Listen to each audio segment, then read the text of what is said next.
19h30 au stade de la paix de Boaké. Bienvenue sur la chaîne toujours proche des populations. Merci de vous informer via RTI2. Voici les titres de ce début de week-end. À quelques heures de la rentrée scolaire en Côte d'Ivoire, les préparatifs vont bon train. Nos reporters nous feront vivre l'ambiance qui prévaut dans des ateliers de couture des communes d'Adjamé et d'Abobo. À l'international, drame au Kenya, un incendie a ravagé le dortoir d'une école primaire dans le centre du pays. Le bilan est lourd, au moins 17 enfants ont péri.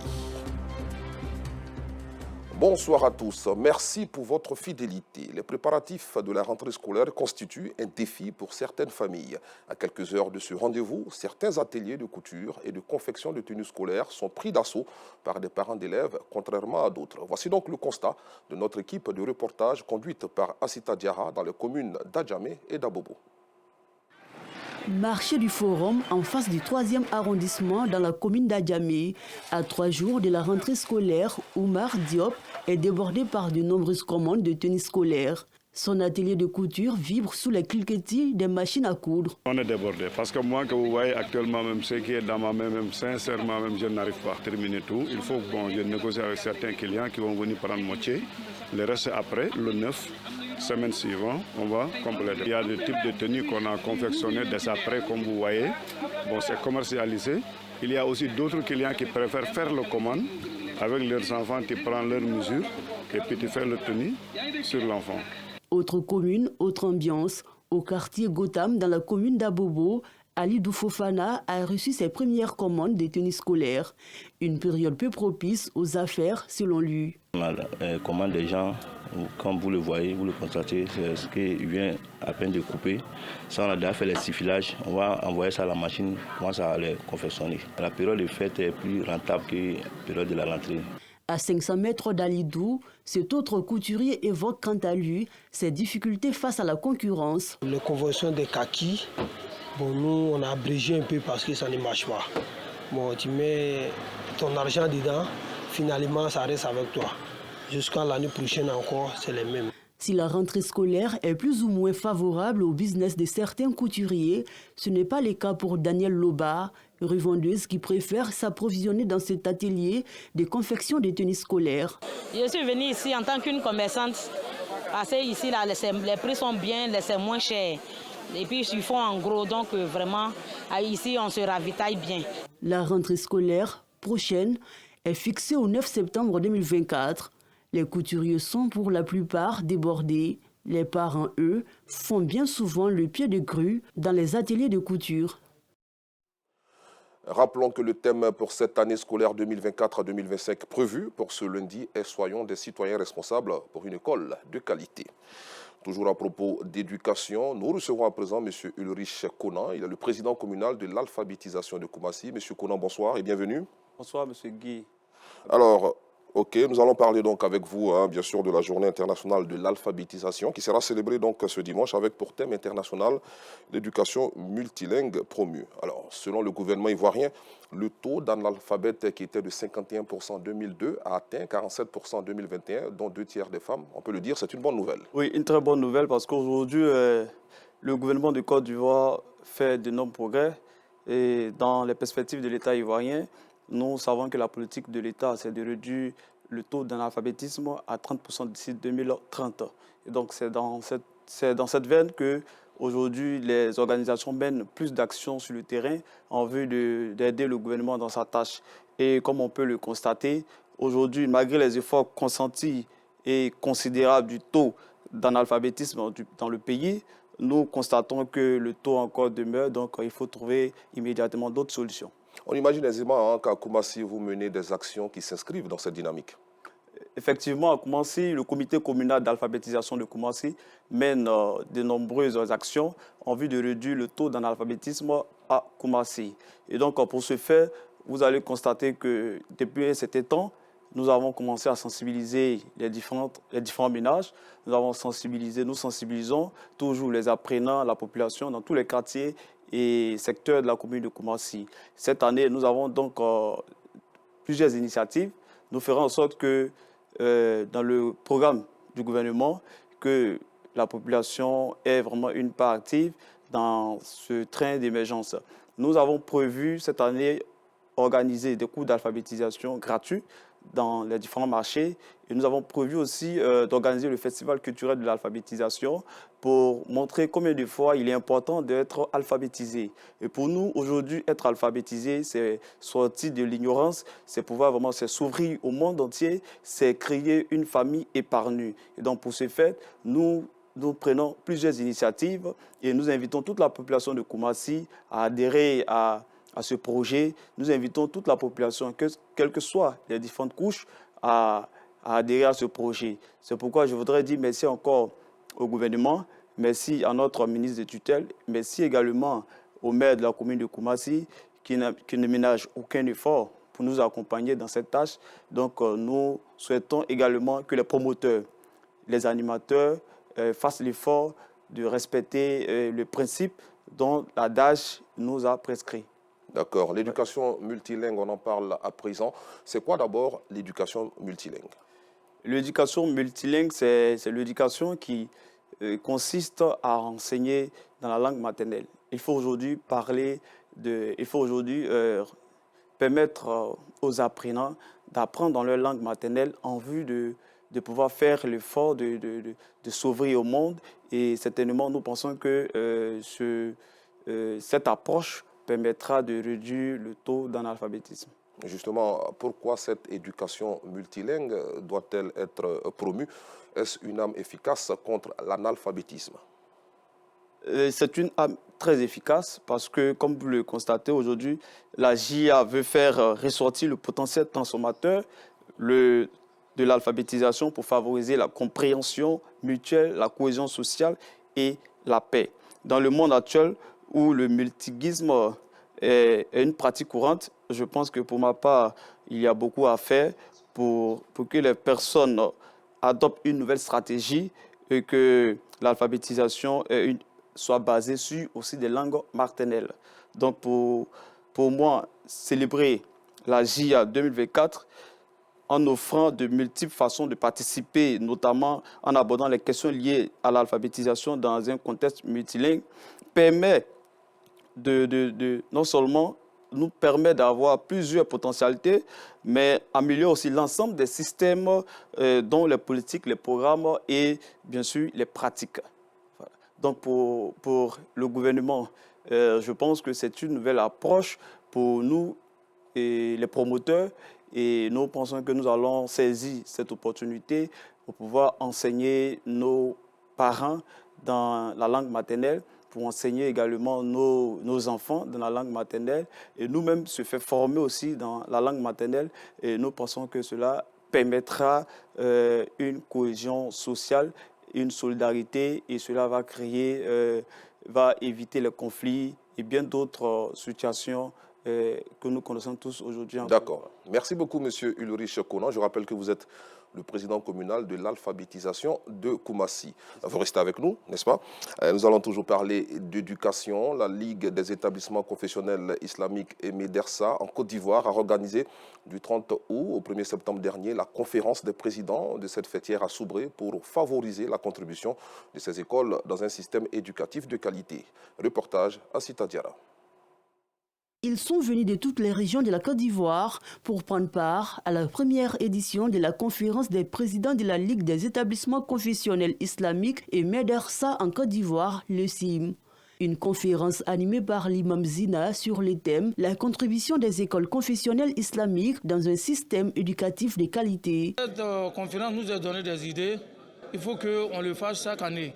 Donc cette année, c'était à Soubré. Nous allons voir l'année prochaine encore pour voir les résolutions qu'on a mises en place, si c'est appliqué ou pas. Donc on va voir une autre région, aller faire ça l'année prochaine encore. Ces présidents d'établissements membres de la LECIM ont pendant 3 jours débattu sur les difficultés que rencontrent les écoles islamiques. Ils s'engagent à mettre en œuvre les résolutions adoptées par cette conférence. Vraiment, on a pris des résolutions que nous pensons que si on les met en pratique, et Inch'Allah, ça va nous avancer dans notre conquête de la meilleure éducation, Inch'Allah. Vraiment, il y a un programme, il y a un suivi. On peut quand même faire l'effort d'avoir un 85 à 90% de ce qu'on a mis en place. J'ai retenu beaucoup de choses et je suis très fier, très content. Tout ce qui s'est passé dans ces 3 jours, vraiment ça s'est bien passé. je tiens à remercier tout le monde. Lors de cette rencontre, 6 résolutions ont été adoptées par les responsables de la LECIM. Cette première édition a bénéficié du soutien de Cheikh Al-Souna, Dr Fadiga Moussa Al-Farouk, président du CODIS. Des séances de formation, d'échange et de partage d'expériences étaient au cœur de cette rencontre. Autre chose à présent, depuis le jeudi dernier se tient le tout premier congrès de la biologie médicale ivoirienne dans la commune de Port-Boué, organisé par l'Association des biologistes médicaux de Côte d'Ivoire. Cette initiative est un événement majeur dans le domaine de la santé en Afrique. Ce rendez-vous vise à aborder les grands enjeux et évolutions de ce secteur crucial. Le reportage de Aïcha Guiré dans quelques instants. Nous prenons la direction de Bégerville pour parler gastronomie. La Côte d'Ivoire est riche de sa diversité culinaire avec des mets encore méconnus des visiteurs du pays. Le ministère du Tourisme, à travers sa direction régionale Abidjan Sud, a initié un festival pour valoriser la nourriture de chez nous. Ce sont les plats Atchan qui ont été promus lors de l'étape de présélection de cette deuxième édition. Les détails avec le chanceux Clément Boko. Pour cette étape de présélection à Bégerville, 4 candidats sont en lice. Pour ce concours, il y a la catégorie professionnelle et la catégorie amateur. Sont opposés dans la catégorie amateur 2 restauratrices qui cuisinent le cococha ou encore le foufou de banane plantain. L'ingrédient, c'est la banane d'abord, puisque c'est le foufou de banane. Qui concerne la sauce, il y a le poisson, la viande pour ceux qui aiment ça, et le piment sec, la tomate, l'oignon, le haki, le cabret. Voilà. Maintenant, pour la décoration du cococha, il faut le soumara, un peu d'haki, un peu de cabret, un peu de piment sec grillé d'avance, pilé en poudre. On va mélanger à l'huile rouge pour décorer le cococha. La sauce claire du cococha, à base de poisson. J'ai mis un peu de poisson, un peu de requin qu'on appelle chez nous agbakou. Dans le cococha, normalement, on met du requin. Maintenant, nous sommes à Abidjan. Pour avoir le requin, c'est un peu compliqué. Donc, on prend un peu la jovan soso qui est bien fait. On le met pendant la cuisson, on le met dans la sauce. Lorsque c'est cuit, lorsque tu retires la banane, tes condiments, tout et tout, tu le retires aussi. Et puis tu écrases ça. Tu ajoutes un peu de condiments, y compris la petite sauce. C'est tellement intéressant. Tu prends ça accompagné aussi, tu prends pour le mélanger juste un peu. Tu mélanges dans la sauce et puis tu manges, c'est très bon. Quant aux professionnels, ils ont présenté le foutou banane à la sauce ntro. Pour faire ce menu, ça demande beaucoup de concentration parce qu'il y a différentes étapes en fait. Il y a l'étape où on va préparer les ingrédients, apprêter tout d'abord. Et il y a l'étape aussi où il faut faire le mélange, c'est-à-dire la base même de l'intro même, c'est-à-dire le mélange de djunglé, communément appelé gombo. Gombo sec, dans le jargon ivoirien on appelle djunglé. L'aubergine et le plat là, c'est-à-dire il faut un mélange de tout après cuisson. Voilà, la préparation à part, c'est-à-dire on fait la cuisson à part et on fait le mélange ensemble. Et maintenant, il y a la confection même de la sauce, même un truc, la sauce claire qui démarre. Et après, lorsque tu vois que ta sauce est prête, pour que tu puisses rajouter l'élément de base même, là tu ajoutes et tu rectifies les assaisonnements et autres. Une sauce ébrouillée qui est confectionnée lors des cérémonies familiales. Vous avez le cablé, son nom scientifique, la Corée potagère. Vous avez le gnagnan, ça c'est la touche du chef, donner un goût légèrement amer à la sauce. Vous avez les aubergines, donc avec le cablé, un élément aromatique africain.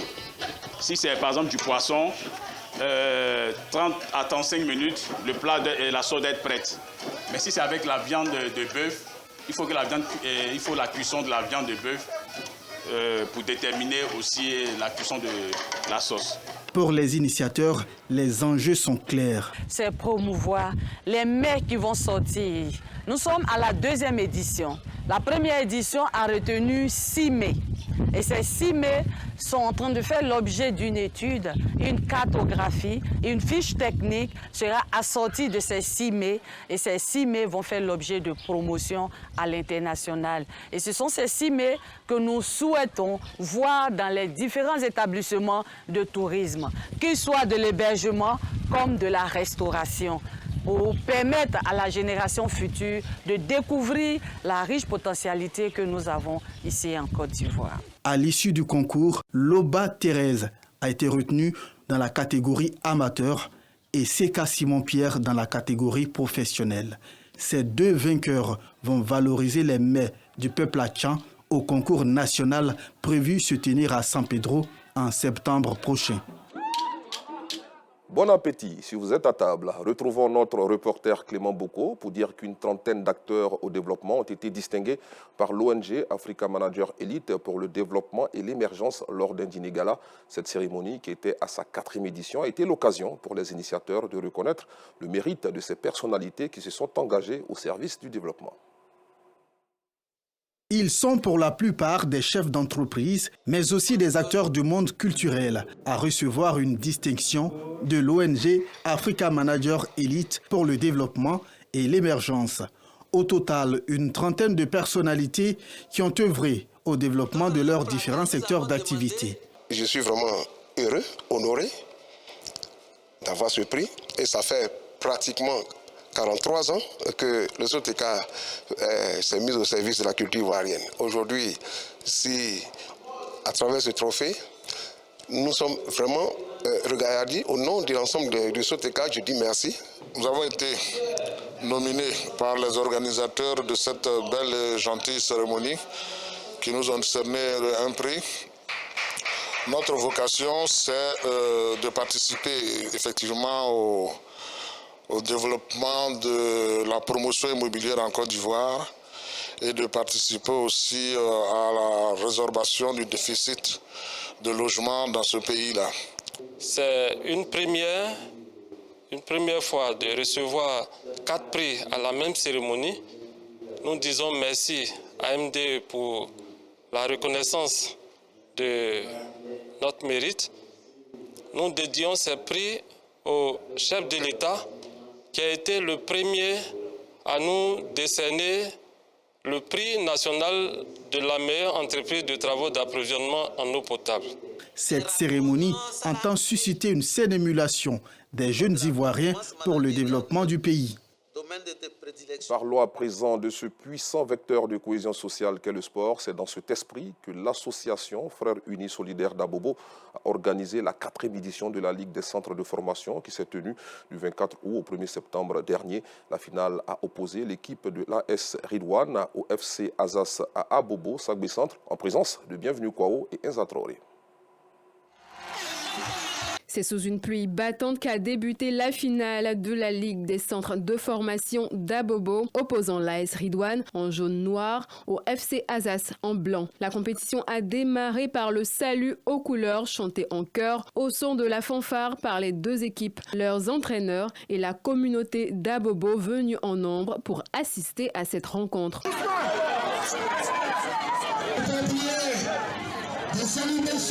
Sous les yeux impatients et les encouragements de la foule, les 2 premiers buts marqués par le FC Azas en blanc ne se sont pas fait attendre. Même si l'AS Ridwan a tenté de remonter la pente avec un but marqué avant la première mi-temps, le FC Azas s'est imposé avec un 3e but, lui donnant ainsi la victoire avec un score de 3-1 en fin de match. On est gagnant, donc on est très fiers. On joue le tournoi pendant les vacances, ça nous écoute, ça nous permet de nous amuser. Si le FC Azas a remporté l'édition 2024 de la Ligue des centres de formation d'Abidjan, l'AS Ridwan n'en demeure pas moins champion pour avoir placé le sport en première ligne de leurs vacances. Diarasuba Bakari et Dao Yakuba, fils d'Abobo Sagbe, rappellent l'importance de ces activités de vacances pour la jeunesse de leur communauté. Occuper sainement les vacances des enfants en jouant au football, qui est un facteur de rassemblement, c'est une très bonne action. Je viens un peu pour aider mes jeunes frères qui ont pris l'initiative d'aider nos enfants pour éviter pendant ces congés-là qu'ils perdent d'autres directions négatives. Depuis sa création en 2020, la Ligue des centres de formation d'Abobo offre aux jeunes passionnés de sport un cadre dynamique et sain pour s'épanouir pendant les vacances scolaires. L'objectif, c'est comment maintenir nos enfants sur place pendant cette période de vacances. Ensemble, c'est maintenir la jeunesse pour s'amuser et prendre du plaisir. Au-delà des scores et des résultats, c'est la joie de jouer ensemble qui a triomphé sur le terrain de Badegnan. De l'autre côté de la frontière nord-ouest de notre pays, les manifestations contre la junte en Guinée ont fait 2 morts mercredi et jeudi dernier, selon leur organisateur, que le porte-parole du gouvernement a promis ce vendredi de poursuivre en justice les accusant de diviser le pays. Toujours sur le continent, comme annoncé en titre, au moins 17 enfants ont péri et 70 sont portés disparus dans un incendie qui a ravagé dans la nuit le dortoir de leur école primaire dans le centre du Kenya. Ont annoncé ce vendredi les autorités du pays. Le feu s'est déclaré hier vers minuit, a indiqué la police, précisant que l'âge moyen des victimes est d'environ 9 ans. On fait retour dans notre pays pour parler sport football. Championne d'Afrique en titre, la Côte d'Ivoire affronte en ce moment même la Zambie au stade de la Paix de Bouaké pour son premier match des éliminatoires de la CAN 2025. Et à la première mi-temps, le score est de 0 but partout. Point final, merci d'avoir suivi cette édition. Bon week-end sur RTI2.